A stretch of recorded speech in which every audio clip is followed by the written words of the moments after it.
The first thing that came out of his mouth was about La ilaha illallah. He said, Kalimatu La ilaha illallah hisni. Faman dakhila hisni amina min i'tabi. Ali says the same thing. Rasul began by saying, Qulu La ilaha illallah tuflihu. Have you ever noticed this word or this sentence, La ilaha illallah? There's negation and then there's approval in it. If you take half the sentence, it's kufr. When you say La ilaha, that's kufr. Because you're denying all of the gods. And of course, the God of all the gods. La ilaha, there's no God. That's kufr. The moment you bring illallah, then it becomes Ain Tawheed.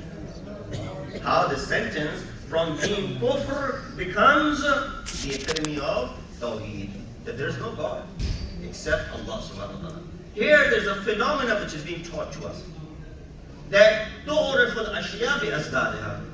You recognize things with their opposites. Right? If it wasn't for the day, we would not be able to comprehend the night. If it wasn't for white, we won't be able to understand black, and vice versa. If it wasn't for bravery, we would not understand cowardice. If it wasn't for generosity, we would not understand miserliness. If it was not for knowledge, we would not understand jahl and ignorance. With these opposites, we understand. When we comprehend one of them, the other one makes sense to us. The zenith of generosity can only be understood when you've seen those who are stingy and miserly around you. And so therefore, this kalima is teaching us something. You comprehend the opposite better when you see the other side of it.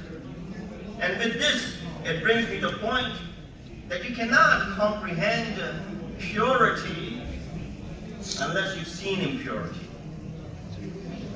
But if you remain in impurity, you will never be able to gain access to this purity.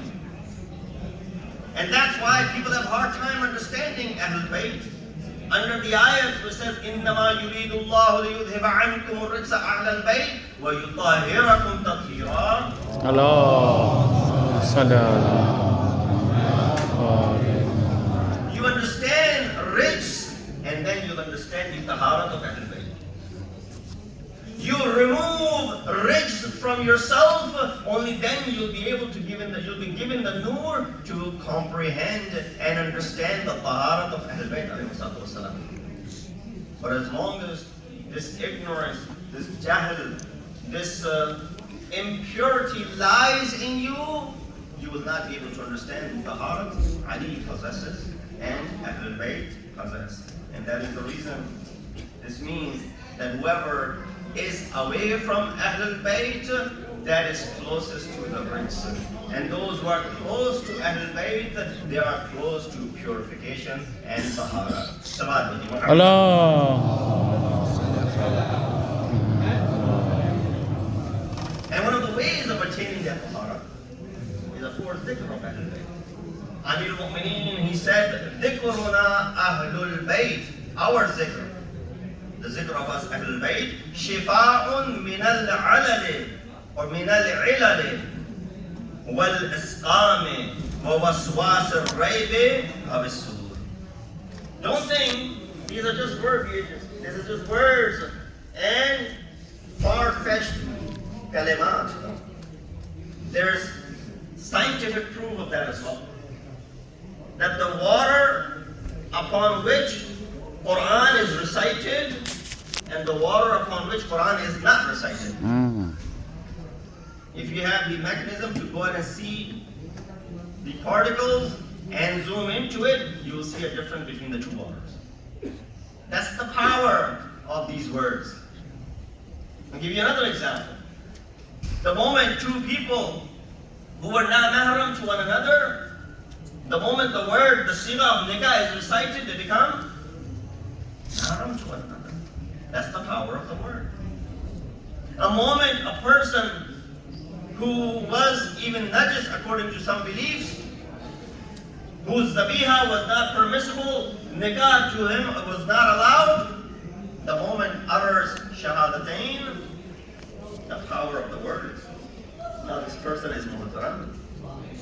Nikah is jaiz. Their zabiha is permissible for you. See the power of words. Imam said, dhikruna Ahl-e-Bait. And when those words are the dhikr of Ahl-e-Bait, then they become shifa for your quloob. They become shifa, not just spiritually speaking, but also physical shifa for your quloob as well. And so therefore Allah, Rasulullah did not let this opportunity pass by when he says, Zayyinu majalisakum bi dhikri Ali ibn Abi Talib.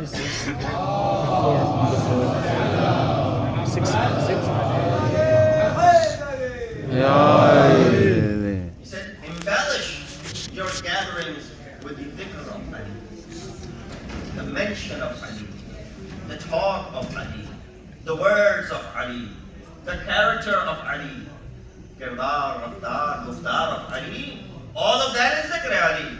Rasul says, Zayyinu, as if there was no zinat prior to this. The moment you said Ali ibn Abi Talib, now there's zinat and zinat too. Subhanallah. Ibn Sakid said, you don't need to decorate the Kaaba, the house of Allah subhanahu wa ta'ala. You don't need to put this kiswa upon it and make this beautiful, golden huruf that are written on it.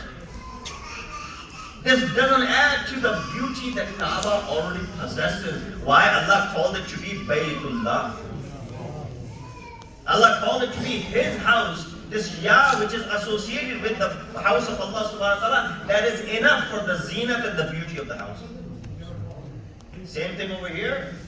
Rasul said, Zayyinu majalisakum. Embellish your gathering with the dhikr of Ali.